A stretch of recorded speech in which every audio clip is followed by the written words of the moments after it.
also think we need to think about careers in terms of skill sets, and you can pivot those skill sets to different settings.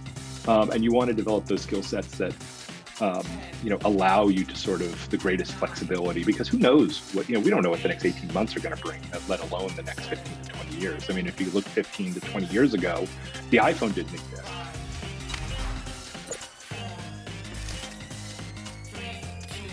Jerry. Hey, how are you doing? Fantastic. Look at that Zoom background. Where is that? That is actually Boston College. It is actually pretty close to the actual view out my office window. So it feels like I'm at work. So you guys still aren't back yet then? Nope. Well, I do believe, it's summer. So even if we were back, we wouldn't be back. And I think some people are allowed on campus, but I'm just staying away. Yeah, schools, it's like very localized how they're reopening and what they're doing. Some of the K through 12 schools here are talking about like 2 days a week, or it's just seems like it hasn't solidified across the nation. Is your college released any information about that? Yeah, we're coming back in the fall. They're doing, we get updates about every week on what's happening. A lot of classes are going to be at about half size, in-person classes.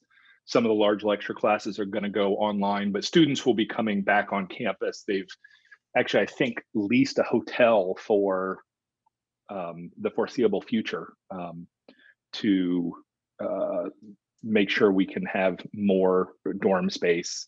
So they're taking a lot of precautions, and they're doing as good of a job as anybody can do. And here in Massachusetts, we've been pretty fortunate that the government has handled things fairly well. And we were one of the big surges, but now we're sort of managing. So we'll see. Where's home for you? Where are you? I'm down in Florida. Okay. Yep. And things are going up and down, The things back are and what? forth. They're up and down, back and forth. So we'll see how things progress. But I don't know. I'm excited. I get to talk to great people like you every day. And so like for me, this is it's pretty exciting, like to be able to connect through technology. Yep. And it's amazing because we're bouncing like light through fiber around the globe. I've been teaching this stuff for 20 years now, and I still geek out on all that. What are your primary subjects that you teach? So I'm in the business school, and it's information systems. So how technology is changing business. All right. So I love your book. That's why. That's how I found you. Excellent. I found you because I was like, I need new books to read. I searched by like the best rated books on Amazon for categories I was interested in. And then I read your book and I was like, this is good. I know you wrote it with a group of people too, right? Yep. My 3 co-authors are all Deloitte consultants. So it was a 5-year initiative that we did, and sponsored by Deloitte and MIT Sloan Management Review, and it was a lot of fun. We're actually working on book number 2 now. Okay. So we're really, what's been fascinating to me is how many of the insights from the technology fallacy are actually applicable to the COVID situation, and that's sort of what we're investigating in the book. Is why does this stuff work so well in responding to COVID? And this sort of the thesis we're working on is they're both disruption. So digital disruption, which is what we dealt with in the technology fallacy, is what we call chronic disruption, just like a chronic health condition. It happens over time. It's a little slower to recognize. And we're calling COVID acute disruption, comes in, hits fast, hits hard. Organizations, that is, and people, but mostly organizations. And so, many of the same things, many of the lessons still apply. And so we're digging into why that is and which ones do apply and which ones don't. So I've had about a dozen interviews over the last month or so with executives, many of whom were featured in the technology fallacy, sort of follow up with them. And it's been just really interesting to hear companies' journeys as they've tried to react and respond. How did the book project come up with at the beginning? The first one? Yeah. So I was recruited by Sloan Management Review to be the academic lead for this research initiative that Deloitte was sponsoring. And after 5 years of doing that, and we released a report every year, they're freely available on the SMR website. Most of it's also in the book. And we just realized at the end of that 5 years that there was there was a larger story that wasn't getting told in the individual reports. And so we decided to go ahead and write a book out of it. And it was a far more enjoyable experience than I thought it was going to be. And I learned a ton. Do your students like geek out about the books too? Do they read it? Is that part of their class? I have not, I feel a little sheepish assigning my own stuff Nah. to them, but yeah, I shouldn't. But it's, then I can't tell them. So I just tell them all the stories and they pretend like they just happened to me. And so I find it more fun to just sort of like drop the stories in class and have them not know where I got them from. The course I teach is actually pretty interesting. It's called, and it's even getting more interesting now, it's called Tech Trek. So I teach them for about 6 weeks of classroom time. And then we take them, historically have taken them either to San Francisco or New York and visited tech companies, or the tech side of large legacy companies and how they're trying to adapt. And that's fascinating because I get to, in San Francisco, we get about 25 to 30 companies in a week. And in New York, it's about 20 to 25 over 3 days. And we get to talk, we were talking Facebook, Google, Amazon, and then like Warby Parker, Madison Reed, Fanatics, the sportswear company, and just hearing these leaders talk is really fascinating. And then, and obviously we're having to pivot in the COVID time. And so we're figuring out how to offer it virtually. And I think that actually has the potential to be even better because we're limited to the number of students we can bring when we travel. But when we go virtual, we can bring these amazing executives in to talk about what they know, and we can cram a bunch of students in there. So do your students typically already have business experience, or are they like bright-eyed and bushy-tailed, like haven't worked in? Yep, most of them are all undergrads. And in fact, we typically, so it is a competitively admitted class since there's a limited number of students that can be added. And we typically favor sophomores and juniors as opposed to seniors. And the reason for doing that is we really say, look, this is intended to be a life-changing experience, or at least an education-changing experience. And if you're a senior, you already have a job, you already have a plan, you already have a major. It can't have that impact. Whereas we get them as a sophomore, and we can open their eyes to sort of the possibility of tech and entrepreneurship and digital business, and it really has the chance to change their trajectory of what they study. And that's what we try to do. I'm really interested because you get to talk to a lot of people. Mm-hmm. And I like that because once I got to that point in my life where I started talking to a lot of people, you just get these amazing, it's like we're little AI algorithms. We pick up on these patterns and we see things. And so I was curious to know, all these different companies you get to talk to, they're talking about, digital transformation, technology, people, process, all of this stuff. But what are some of like the biggest misinterpretations that you see as a trend? Do you see any? Well, of course. I mean, so that's the whole point of the technology fallacy, right? The title, which interestingly enough, we came up with it last after we had written the book. So we never actually explained what it means in the book. And so the technology fallacy is this mistaken belief that just because your business challenges are caused by digital technology, that the solution necessarily involves digital technology. And in fact, what we find, and we illustrate in the book, is that many of the more effective solutions are actually people-oriented. And still, when I was having on podcasts like this and having conversations with people, we'll talk about the importance of culture and mindset and employee skill sets and managers and leadership traits and organizational traits. And they still want to go back to, okay, well, what about a cloud strategy? And it's just like, no, that's not what we're talking about here. It's how do you get to respond to, how do you get your organization in a place where you can respond regardless of the technology? Now, cloud is important, and we're finding that in COVID. But you don't start the conversation there. You start the conversation with how do we change the organization?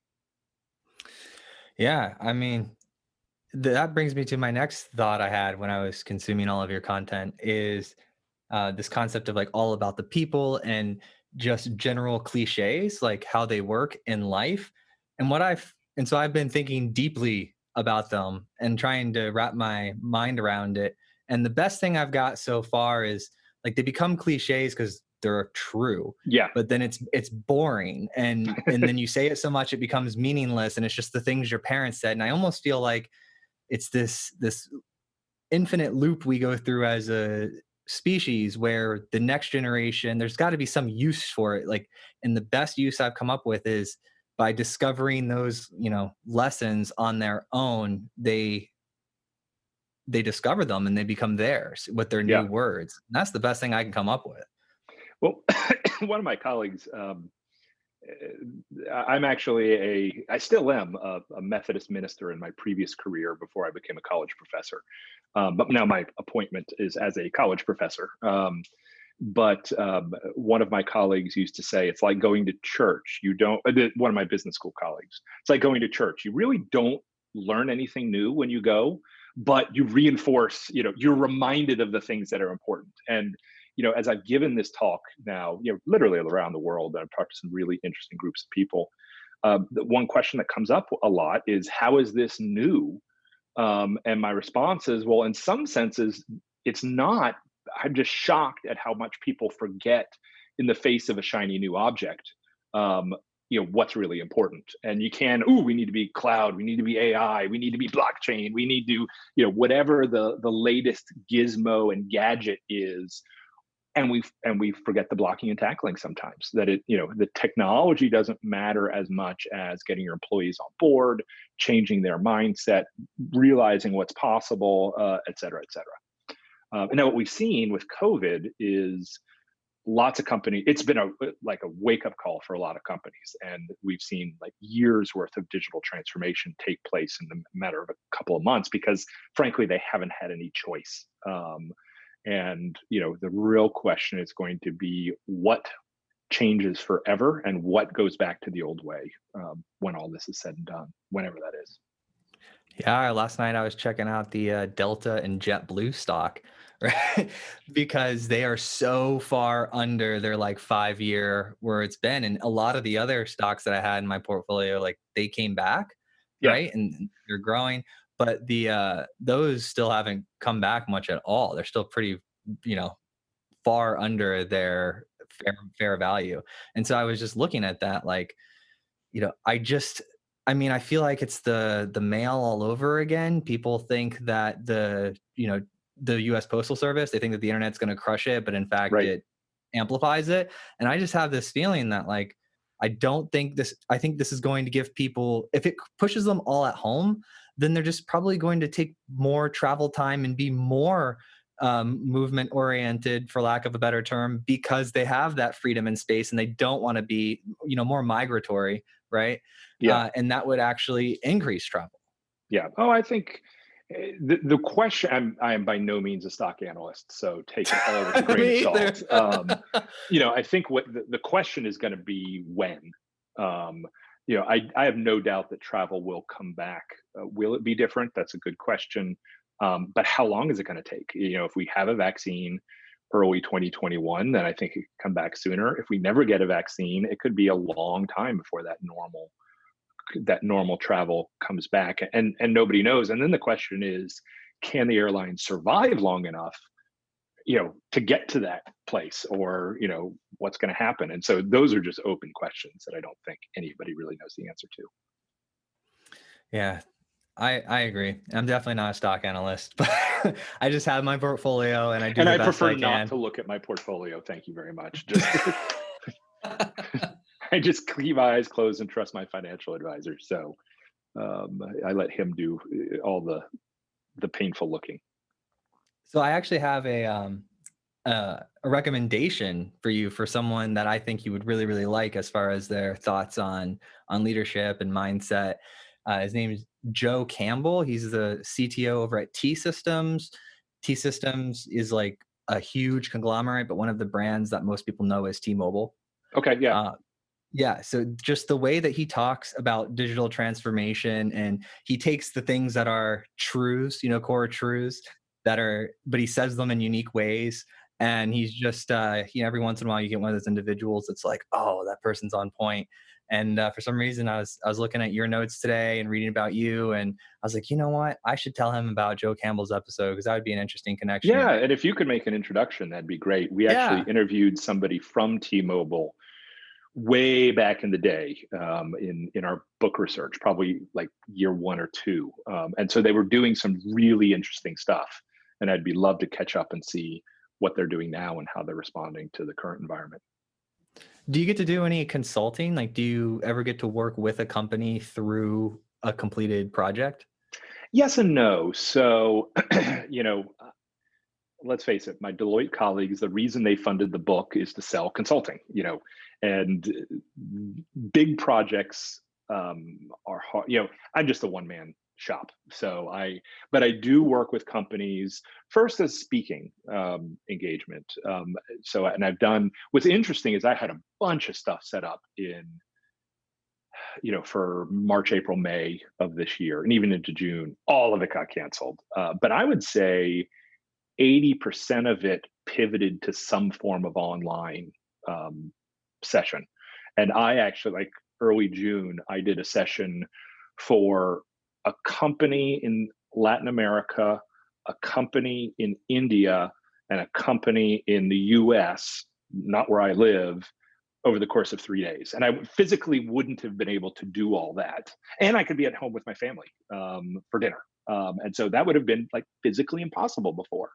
So speaking is my number one thing. I have also worked with small teams, sort of helping them do some planning, as well as with leadership of organizations, sort of ongoing continuing education, because I think one of the things that our book showed, so one of the fascinating findings was when we asked respondents, does your organization need new or better leadership to compete in a digital world? And we ranked companies on this maturity scale. And even over 50% of the most mature companies still said they needed more or better leadership. And what the difference was those maturing companies were doing something about it. So I do a lot of continuing education with executives so that they can have a digital literacy about and sort of approach the digital world with some sort of working knowledge. I often say it's easier for me to teach an executive the tech knowledge they need than it is to teach the tech employees or tech leaders the business knowledge and the leadership knowledge they need. So that's tough. So I do a lot of that because they do need to get their skill set updated. And if they rely only on consultants, the consultants are always trying to sell them something. So I'm often sort of like on the company side when dealing with consultants. In fact, one large retailer had brought me in to sort of help negotiate between the company and the consulting firm to figure out what the best projects were, to sort of be a trusted advisor. That's a long answer, long way to say No, it's yes, beautiful. but not a lot of like hands-on projects. So you really enjoy like the way you get to spend your time? Oh, absolutely. I mean, I have the best job in the world. You know, college professor. A lot of people don't really know what the job's about. It's like 15 years of slog as you're trying to publish or perish and get all your credentials.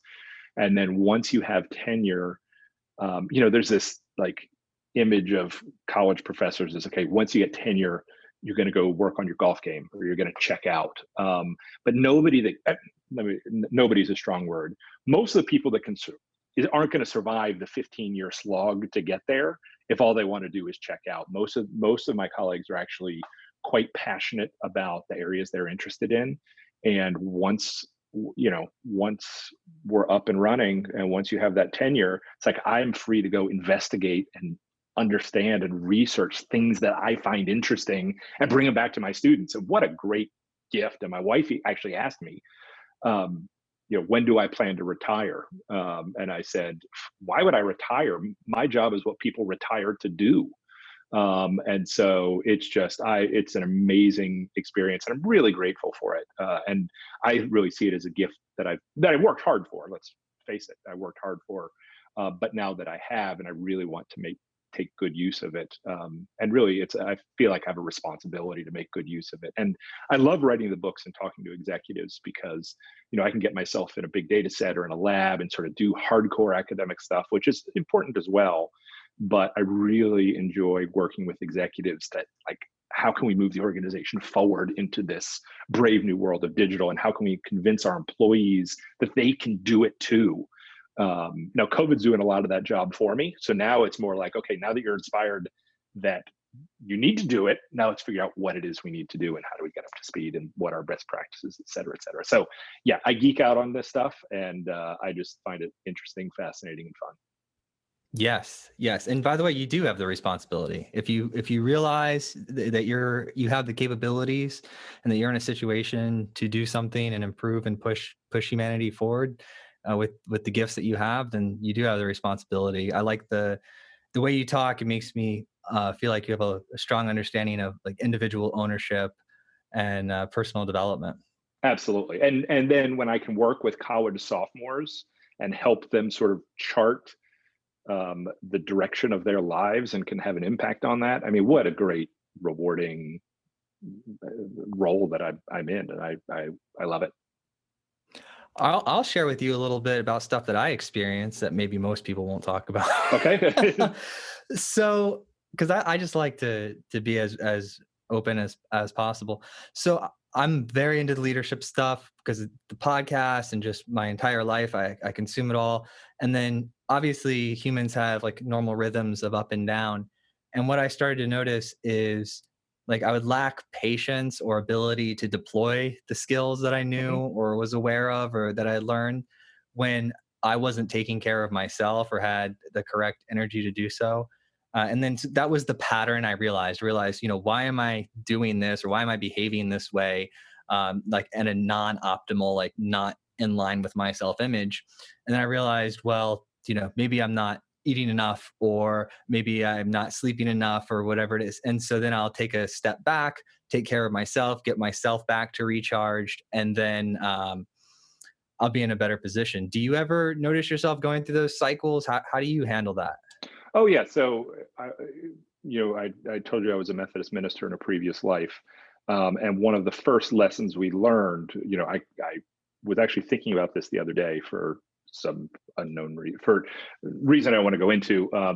But one of the first lessons we learned is the way you keep yourself out of trouble as a minister is to take care of yourself first, because it can just suck you down. And if you're not feeling good about yourself, whether it's self-esteem, whether it's sleeping, whether it's exercise, and you are going to be susceptible to making bad decisions. And Lord knows I've had colleagues make bad decisions in a trusted role, and you can't let yourself.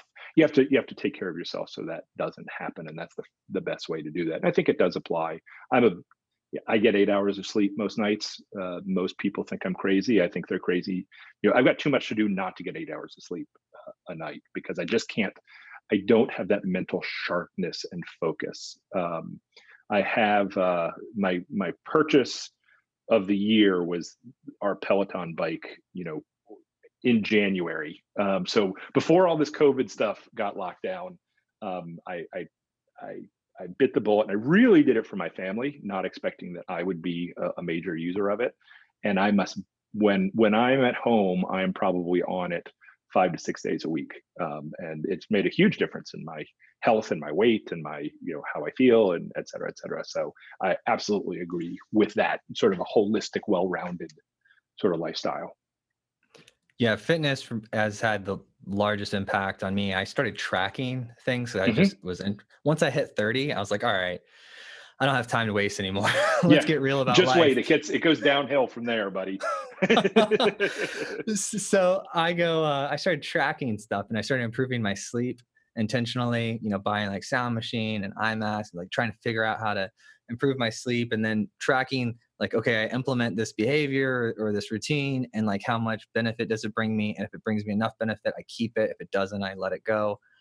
And so I found that going to bed at the same time was Interesting. the biggest indicator for me. And I had read that through different sleep content I had consumed. And they said, okay, you can vary in your wake up because your workouts might be more intense. They said, but going to bed at the exact same Huh. time is the most important thing. And so, Maybe I will have to give that a shot. oh, it's hard. I Yeah, promise you, it's hard. Yeah, yeah, it is. Well, I think doing anything consistently over a long period of time is difficult. sure. It's a lot easier now when we're all locked down, nowhere to go. It is, but my 3-year-old started staying up late. Oh boy. See, my kids have always been good sleepers. This summer has been the first time I think that they've like regularly stayed up past 9 o'clock. Um, I mean, that may be a little bit of an exaggeration, but they are definitely have always been early to bed, early to rise, which is great. I love it.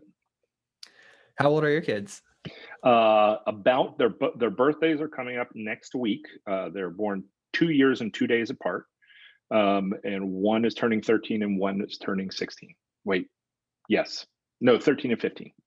I get mine wrong all the time, especially when you're counting the months because Well, they're especially both when in it's their like three. it's transitioning, and I've sort of in my head they're already 13 and 15. And so then when I take, it's like, oh, there's a birthday coming up, so they're going to bump that up. But no, I'd already like pre-bumped it up in my head. What type of tech or what type of career paths, problems are they interested in solving? My daughter is very into theater, musical theater, and actually is quite a good musician. We'll see if that. I've tried to convince her that she's going to get to do better music if she has a day job and does music on the side. And I've certainly known a number of professional musicians who've done that, who've been, X day job, and then gives them the freedom to take only the best sort of musical gigs, or freedom to do that for free, um, or not charge because you get to perform in a great opportunity. My son, I have brainwashed into his response is, I don't know, the job I'm going to have hasn't been invented yet. And so I've just, yeah, I've tried to convince him that this is a lesson of the book, and this is something I believe firmly, that particularly in a time of change, lifelong learning is the right approach. And many people are going to have multiple careers, and when I counsel my students, I really love Boston College. I love its attitude towards formation of the whole student. I think there's a reason I've been there for 15 years. But one of the times when I talk to students where I think BC gets the whole Jesuit Catholic thing gets it wrong is they sort of insist on this sort of vocational calling that, you just got to find the right path for you in the right way. And I try to undo some of that because I don't know if there ever is like one right path. There are a lot of different junctures in your career journey, and what you want to do. You don't want to be aimless and say, I don't know what I want to do ever. But I think it's also important to keep your open mind to when the right opportunities come up, that you can really sort of take advantage of it and jump on those opportunities. I was sort of inspired by a church member of mine, when I was in the large church in Atlanta, who was the CEO of an exercise company. And he said to me when I was 30, was just be sure you're doing what you want to do when you're 40, because nobody will take you seriously before then anyway. And I'm not sure that's like the right age, but the point is it sort of gives you a little bit of freedom to sort of figure things out over time. And in fact, I got tenure at BC the year I turned 40, and I wrote him a note and I said, I'm doing what I want to do at 40. So, victory. No, huge victory. And yeah, I think you're right too, because there's so much flexibility in like the maturity of humans, like Hmm. biologically, that we really, it's like I'm trying to articulate thoughts that I haven't articulated before. But it's like we have different standards for different age groups of having your like life together. And Sure. definitely around 40, whatever you've created a reputation in is when you have to get serious, because you only have 15, 20 years of solid income earning potential according to traditional uh, metrics. and they're also your highest earning years, Mhm. technically. Yeah. So you just really have, if you already have a foundation to build upon, then you're in a much better position. Absolutely. And it's, I also think we need to think about careers in terms of skill sets, and you can pivot those skill sets to different settings. And you want to develop those skill sets that, allow you to sort of the greatest flexibility, because who knows what, we don't know what the next 18 months are going to bring, let alone the next 15 to 20 years. I mean, if you look 15 to 20 years ago, the iPhone didn't exist. Airbnb didn't exist. Uber didn't exist. Data and analytics was just sort of at the beginning stages. And so the world has there was no such thing, or just scratching the surface of cloud computing. The world has radically changed in the last 15 years. And I think the next 15 are going to be even more radical, whether it's climate, whether it's COVID, whether it's tech. And the only way to really be successful is be able to be adaptable, and to be able to learn. And I do think we're in what I would call the golden age of education, because my son in the lockdown has caught himself Python. He's in 7th grade, just because he's like, well, I'm bored, so I might as well do something with it. I expected him to be just playing Xbox all day, every day. And once we said that wasn't an option, he actually turned out, pretty productive, and doing some interesting stuff. So, all these opportunities, happen, and it's our job to just sort of identify them and take advantage of them when they drop in our lap, and understand and be able to analyze them to know what the good opportunities are and what ones you should pass on. I have been noticing a trend in the engineering field, like with newer engineers. Mhm. And like to your point, so one of the things that I've been seeing happen, and I'm pretty excited about it, is people are detaching. I guess the analogy would be like before, if you have a toolbox, the person thinks they're the screwdriver, right? And they're like, I am the screwdriver. And now they think that they're the person using the toolbox. And because people would be infatuated with a Interesting. specific technology, and they'd be like, I am a Java programmer, like until like, this ABC. And then it realize, like, if you can abstract that out and show them the reason why business exists, because it brings value to an economy. And so money exchanges for that value. And so the job is efficiency to improve and, you know, broaden how much value you're bringing. And then these tools are just a means to get there. And I think one person I had on the guest, can't remember who it was, they said it beautifully. They said something, and Jake might chime in here with a message if he can remember it, but it was something along the lines of like, I don't play with tools, I build houses, or something like that. But the sentiment, and I butchered it, so that's Yeah. okay. But the sentiment was that they're interested in the house. You know, they're not interested in like the specific tool, because that's the byproduct. That's what you deliver to the marketplace. And I've noticed that people are becoming more comfortable with this mindset transition of, let's all get together and say, what's the value we're going to bring first? How are we going to, and then what tool sets can we leverage in order to get there?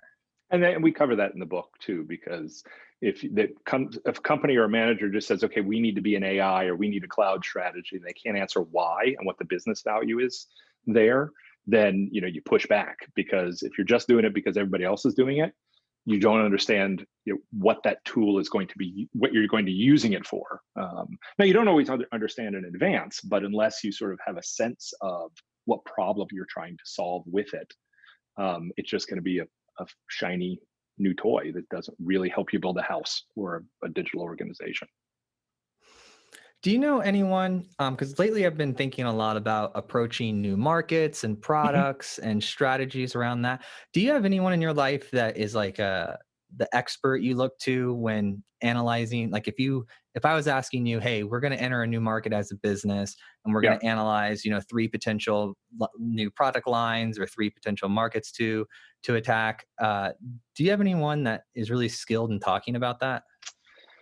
It's a good question. Because I'm not, so I study it, I don't do it. And so, I'm more, my group is more, okay, I've got this new idea. Tell me why it sucks so I can make it better.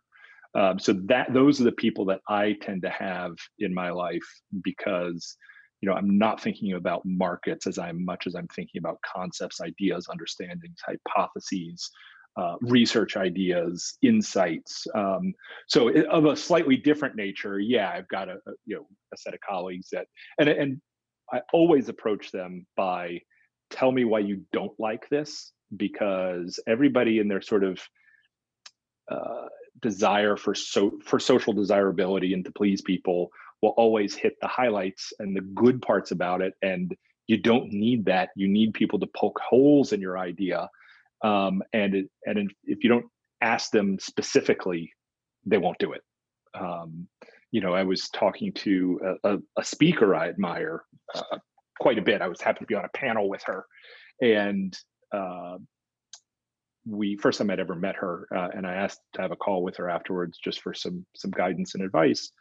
And I asked her, it was like, okay, here's the insight and advice. And then I said, okay, you've seen me speak. What do I need to improve on? And she had 2 or 3 really good answers that were legitimate. And it's nice to hear those things, because your friends rarely tell you what you suck at, and the directions you shouldn't go. And so finding that group of people, whether it's new markets or whether it's sort of how to battle test your ideas, I think you do need those people. Absolutely, because they don't want to hurt you. Like, Right. a lot of people don't. They want to be liked and they want to avoid conflict, and they'll just, keep quiet. If the phrase, if we're talking about cliches from earlier, if you don't have anything nice to say, don't say anything Right. at all. Remember that from being, yeah.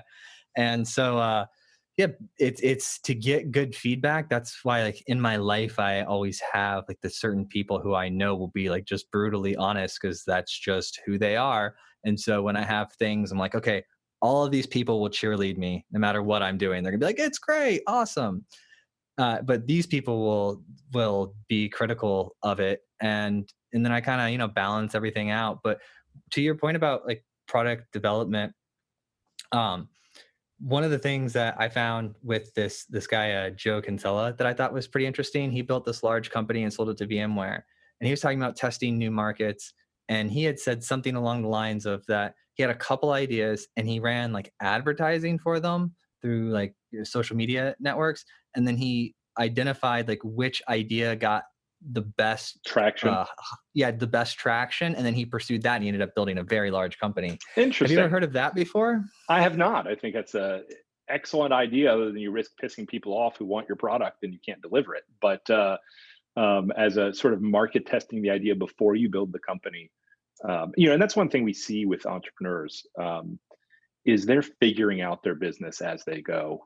We visit them. What's interesting is, by coming back year after year to the same place, like San Francisco or New York, we end up visiting with the same groups of people over and over again. And we see some people as they move careers to a new company. One of my favorite visits used to be the CEO at One Kings Lane, that's a furniture company, and now he's the CEO at Fanatics, the sportswear company. It's interesting to see that transition. And then it's interesting to see companies grow or not.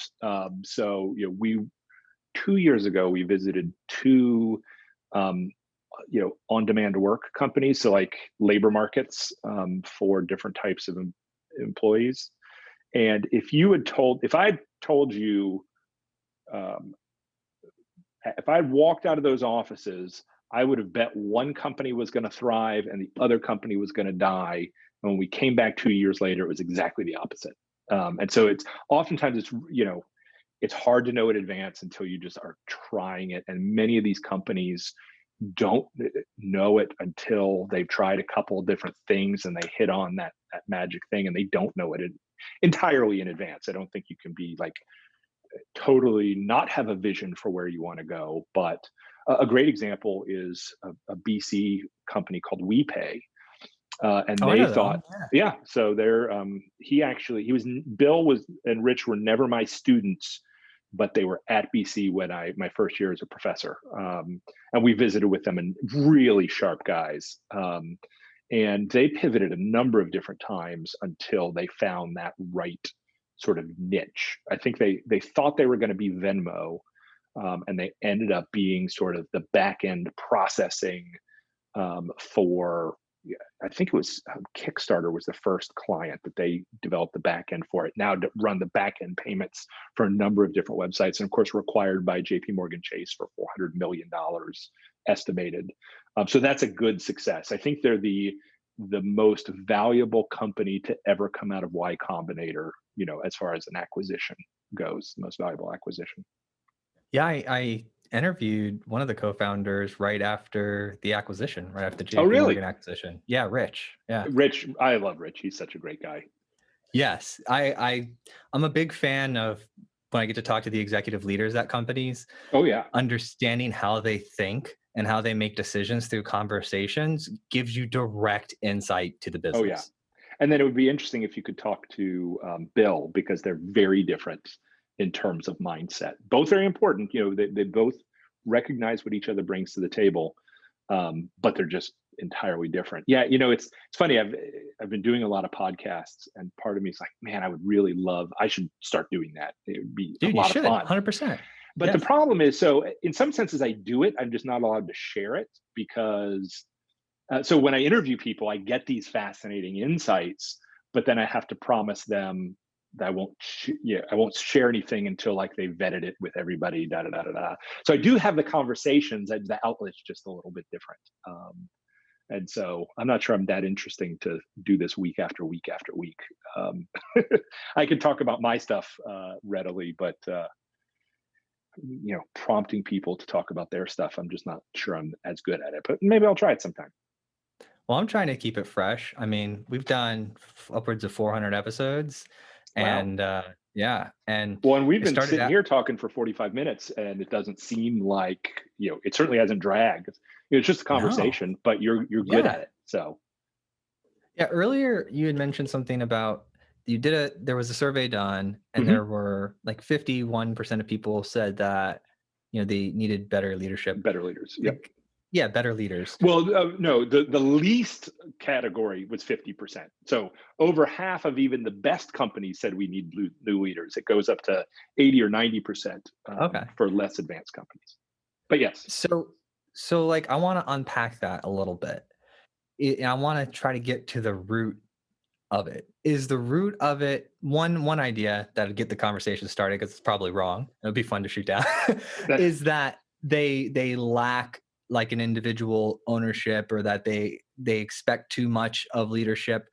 Another idea would be that the leadership is just unengaged, uninterested. I'm just trying to really understand. I know there's going to be specific situations for different companies, but any sort of high level trends that you see? I think there's some of that. I think there's some of the, a lot of the leaders who've gotten to senior positions have 5 years left in their career, and they are not interested in engaging in digital transformation. They just want to ride out the clock. They want to do the business the way they've always done it. And they don't understand the stuff too.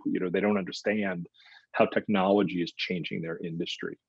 So that is certain. We actually asked that question, and that was something that came up. Why are your leaders bad? And it was like, they just don't care. They are running out the clock.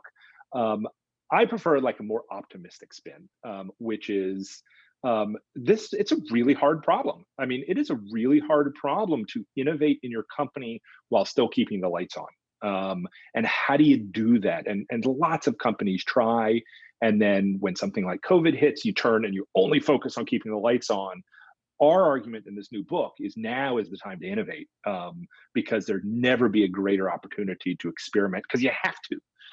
And so don't tread water and wait for things to come back to the way things used to be. Innovate your way through this. And so I really just think it's the phenomena. When we asked, so one of the cool things that innovations of our own research is we asked each year 4 open text questions. Like we asked, how is digital business different than traditional business? And people just wrote in the answer. And we've had about 2/3 of our respondents were outside of the US, about 1/3 was inside. So we got global responses, lots of different languages. And I had my TAs go through and code all 3,300, 3,500 responses. And the biggest difference on how digital business was different was simply the pace of change.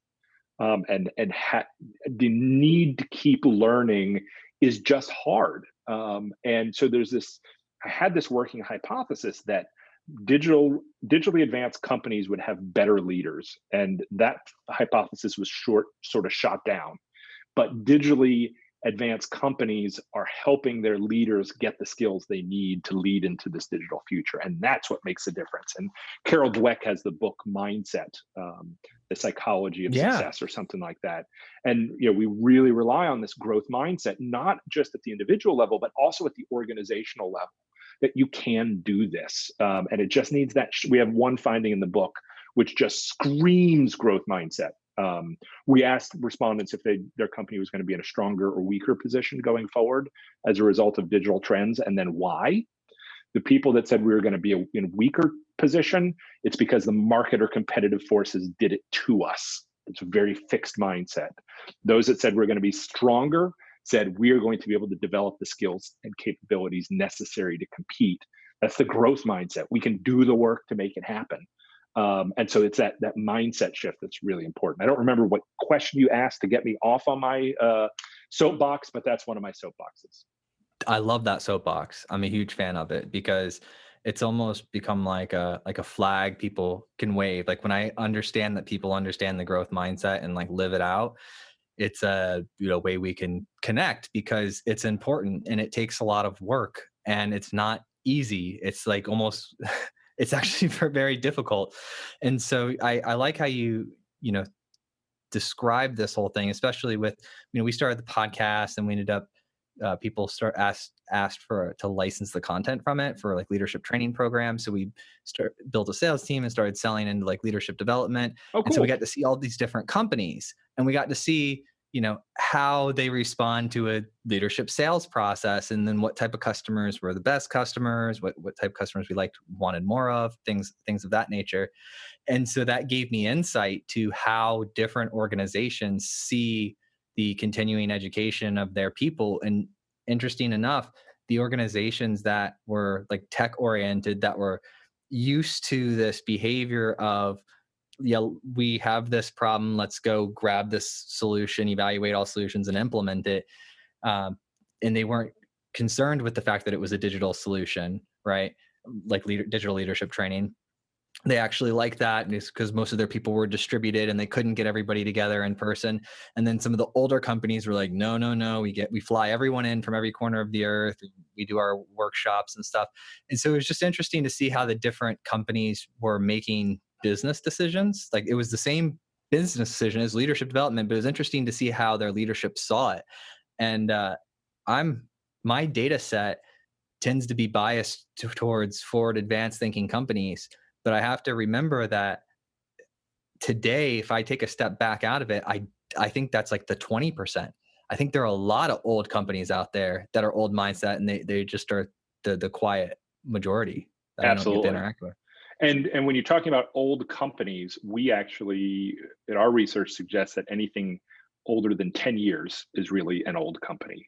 Not as bad as the 50-year mark, but that 10-year, and I use mobile devices as the justification there. It's if your company was born in a pre-iPhone era, you're going to go about business differently than company. And people forget that Facebook, really had to pivot hard to the mobile environment. And as recently as 2012, people questioned whether Facebook was going to be able to adapt to a mobile environment. And clearly they've proven they're up to that. But that was a leadership decision by Zuckerberg to make some big time changes in terms of how their engineers operated to make that happen. So 10 years is the beginning, is like legacy light, and then 50 years is legacy heavy.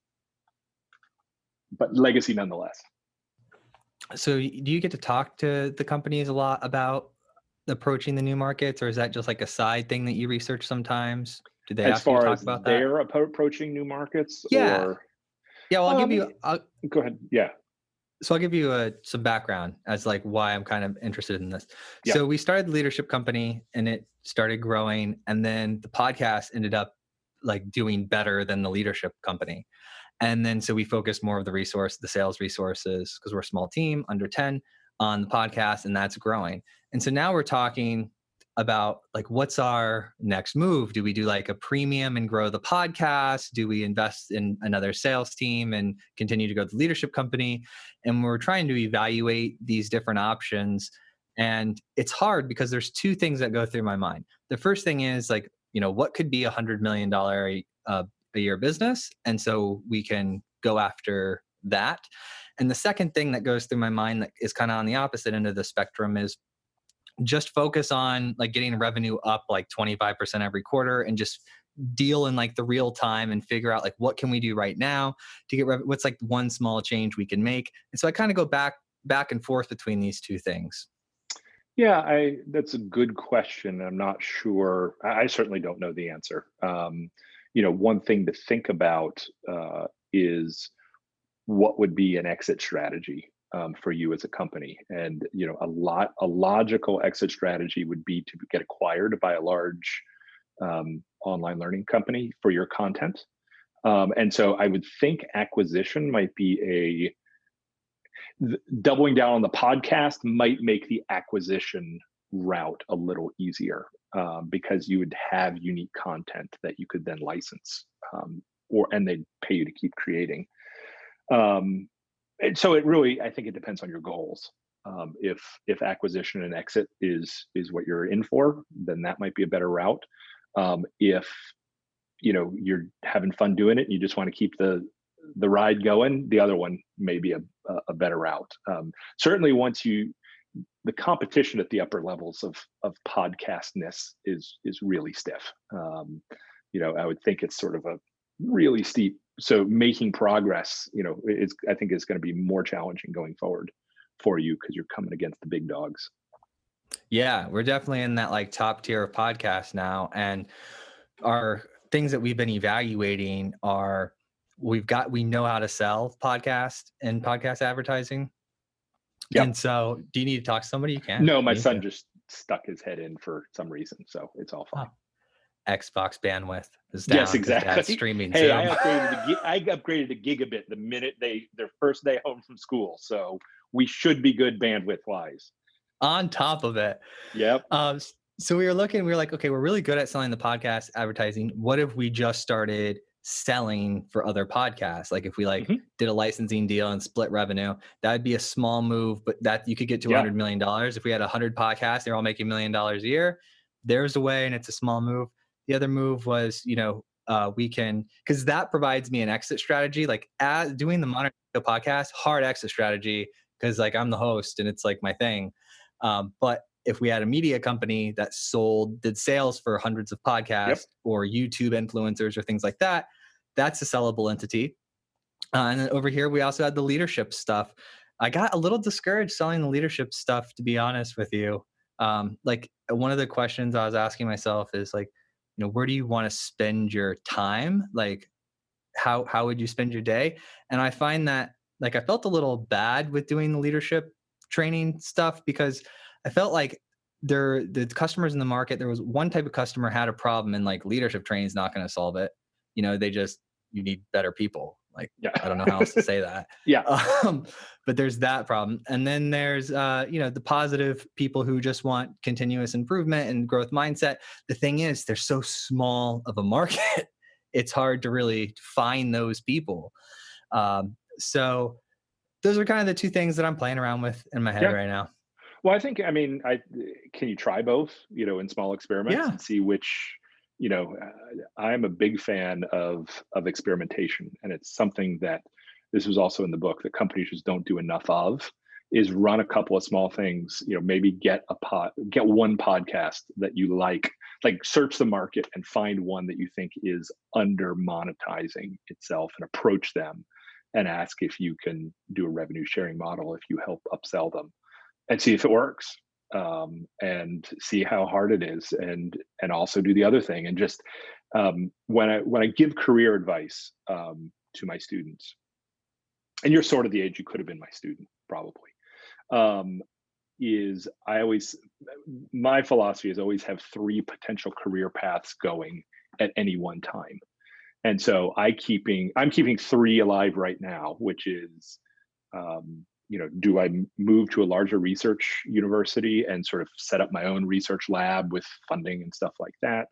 Do I pursue administration and be a dean somewhere, or do I try the consulting route and ramp that up to a sort of a sizable side business?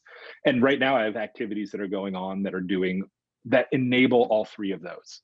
And when I'm going along until I get an offer I can't refuse, and then I'll take that path and come up with three new outlets and opportunities.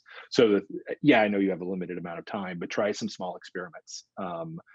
Because who knows? You could be a WePay where you don't know what the sort of the ultimate business is until you do some experimentation and find that product market fit out there. I mean, I think all of your strategies that you've listed are viable. Which one is right? I don't know if anybody can tell you. And so it's how do you run those small experiments? How do you A/B test it to see which one's going to catch on in the marketplace? And then when you run the experiment, and if it doesn't work, make sure you identify why it doesn't work. And if it does work, make sure you identify why it works, because learning is going to be the most important part. I wish people talked more about like the scientific method in business, because like when I did the public speaking last year as well, had a couple talks, and I did like 52 or 55 Holy of them. smokes, that's a little more. Yeah, I know. I know. So, but this year they were like, everything got canceled. Of course. But so I did that. But one of the most common requested talks was about fear inside of the executives of like trying new things. And so I came up with this concept of, act like a scientist. They don't beat themselves up if the experiment doesn't work. They just note it and keep trying. And they try 10 things. They take the best 3 that worked, make variations, and repeat. And that's one of those pieces of information that I constantly remind myself about, because it's so easy to forget it and it's so good. It is. And certainly as companies are getting more and better data, that opportunity to run experiments goes up, because when you're tracking all the data, when you make a change. So we interviewed one company called Humanize, and that's what they do, is people analytics. And this is an old example. I've talked to them again recently for the new book, but in the old book, they found that, I forget what company it was. They were working with a call center or a tech company. And they found that if they changed the size of the tables in the lunchroom, job satisfaction went way up, because you were sitting with more people, you were eating with more people, you were having more conversations, and that engagement really clicked up. But if you didn't have the data, you wouldn't know that. And so it gives them the opportunity to run those experiments, and then find out if it works. And that's really the key. But I'm a huge fan of experimentation. But I'm a scientist, so I should be. I'm curious, what actually makes a scientist? Like, what type of designation makes a scientist? Well, I would consider myself a social scientist. So, and I do have a PhD in it. So at least have the credential. So do you need a PhD to be a scientist? Probably not. I think it's, just the designation of people who I think who's practicing the scientific method of forming hypotheses and testing them in whatever form or fashion it takes the place. I like that. I just always ask when things pop into my head, I was like, man, maybe there's like this special scientist thing that it's a club, and I have my membership card. Yeah, you have to have your pay your dues and all that sort of stuff. Because I call myself a life scientist, and the reason is because I actually track my data, and I have journals, and I try things, and I pull things in and out of my life that bring me value. And I'm like, if that's like, if I don't have this special designation, that's fine, because I am operating the scientific method regardless of if I've taken some other test to show the world that. And so you do this with your life. Do you do it with your company as well? So yeah, I definitely did I do it in different ways. So I did it with topics on the show, testing out which topics people wanted to hear about, using the mailing list to do that too. And that I got from like higher level topics to more granular topics. I did that in our early stage of revenue with pricing, trying out different pricing. That was very important. So we scienced the pricing. We scienced the call, how to get new subscribers through advertising.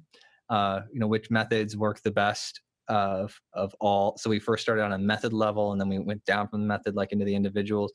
And so we just tracked the stuff, no special tools or anything, just spreadsheets. And then we're working on it right now, where we've brought in some new members into the team. So you go through that like forming process of bringing new members in. And so now the thing we've been talking about for like the past week is, what do we want to do? And what kicked all of this off was I was reading some notes from myself from 2 or 3 years ago. And I said, if I got to spend my days talking to like some of the greatest people in technology in the world and sharing ideas and learning from them directly, that would be like the most dream thing. And I think it'll take me probably like an entire lifetime to achieve, to get there. And then looking back, I'm like, I got there within 3 years. So then I had this odd issue to approach of, I completed something I thought would take a lifetime. And so now I have to find something what's next new. Yeah. And I don't want to pick something too small. I don't want to pick something too big. So I was like, well, I read some books, some life stories of billionaires just out of interest. And the reoccurring trend I found through those texts were that they always got their goal or their objective, or like right at it, near it. And their regret, if anything, was not picking a bigger one. And so I said, well, let's try for $100 million company. And the reason being, because I think it would be cool to bring that much value to the marketplace. Yeah, I think it's a good goal. I mean, good luck. And I can say I knew you win. There are so many of them, though. There are so many companies that make over $100 million a year. Yep. And that's really the big, so my colleague who runs this Tech Trek program with me is a venture capitalist. And so he really, 100 million is what he considers the hard part. That is that benchmark is something that sets companies apart. And once you get to that, then you get momentum going. In fact, we were visiting Foursquare, the tech company in New York, and I studied them way back in the day when they were the social media location company, and I was like, wow, they're still around. I thought it was going to be this little dinky, social media has been. Well, here they pivoted their business model to making better location data, and they've licensed that technology out, and they're a $100 million company now. And it's just crazy to think a company that I had written off, they just done something different, and I didn't notice it. And it was really, we got to talk to the founder, and he was a really great guy. Yeah, I was reading a poll about why startups fail, and they had all these options. And lack of funding, this, that, over competitive market, and the only thing I could take away from that was they were missing the most important option, and that was that they gave up. Yeah, well, more my colleague, when he's talking about why startups fail, his answer is because they run out of money. I mean, they don't give up. They just don't have any more they don't have any more money to keep trying, and nobody's willing to give it to them. So that's really the problem. Yeah, but I'd counter that with they still gave up. Yeah. We'll see. You could go on food stamps, you could live in a box, and you could keep trying to get it going. Maybe. Because like that's the thing that pushed me through the first 3 years of this business to get it to where it is today. Oh, yeah. Like, there are so many times that I was like, oh crap, we don't have money.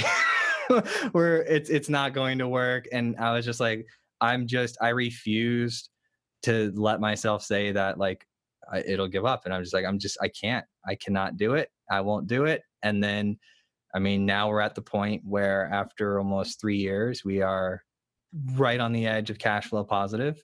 And now in the next, month or two, we'll be definitely cash flow positive. And it's exciting to be in a position where you're not drowning anymore. Yeah. And now it's like, where do we want to swim to? Yeah, exactly. Wow. Now what's next? What do we do now? Yeah, but thank you for your insight. You remind me that we just need to apply. You brought this perspective to me today, so I'm very grateful for that. To like step back and just apply the scientific method, because the past week I've kind of been like, oh, we could do all these options, but just take a step back, get the spreadsheet out, list the actions, and start measuring and testing and repeating, and then we'll be in And a when better you hit on position. something, yep. And then Yeah. once you get some data you like, you try another one, and you just ramp it up, and or you learn what doesn't work. The whole Edison thing. I haven't failed. I've just learned 1,000 things that don't work. Yes. And so I think that's a good life lesson. Yes. And so the title of the book, people can buy it on Amazon. It is The Technology Fallacy: How People Are the Real Key to Digital Transformation. And did you do an Audible version of this? I asked to read the Audible. There is an Audible version, narrated by a guy named Jack Lagala, I think, and he does a great job with it. I really wanted to narrate my own audiobook, but they wouldn't let me. Everyone says that. I've got a voice for it, man. I'm a professor. Dude, you're a public speaker. It's what you do. You speak for a living. The one funny thing about, but he probably did a better job than I ever could have, I have to confess. I mean, it would have been fun. I disagree. Well, thank you. I appreciate that. What's It's hilarious your to words. me is, well, not always, and this is what's hilarious to me, is we have a lot of quotes from our executives that we've interviewed. And of course, I've spoken to all of them personally. And the audiobook reader will put on a different accent when he's referring to different people. And I'm like, no, that guy's from Australia. He doesn't sound anything like that. And so it's funny. I have these jarring moments of so-and-so says, and it's a voice that's so totally not them. But of course, I am the only one who would have that critique, but it's still funny to listen to. Well, maybe self-publish your next book. Yeah, well, MIT Press comes with a little bit of cachet to it. So, oh, that's nice though. Yeah, I mean, so it's, and my boss at BC likes me publishing through academic publishers. So maybe I'll get to the point someday. But I still get credit my day job for publishing in academic, even books in academic publishers. So I'll keep that up for a while. And let's give a shout out for your public speaking career. What type of talks are you giving right now if people are interested in having you come talk to their teams? Yeah, right now, what I'm really working on is some variation. So, if the I'm trying to stay within the screen. If the technology fallacy is this big, which it is, I mean, it's 5 years worth of research, now adding the COVID stuff on top of it, I try to carve out, I'm trying to not disappear in my, what is the most relevant that part that for companies. And I speak with companies and say, okay, what do you need? Do you need an overview of this? Do you need a focus here? Let's work on your problem. And a lot of it's just about getting the companies and the teams on the same page, with the same language, with the same mental models, so they can start communicating with one another and figuring out how to solve their shared problems. So I do anything from 30 minutes to 3 days with companies. 3 days is a little harder in a pure online setting now, but I used to go to companies and do workshops and such like that. So, but the virtual opens up new opportunities here. I'm able to really customize. Basically, my fee used to be, you have to pay me to get on a plane. And there's a fixed fee to get me on a plane for an overnight.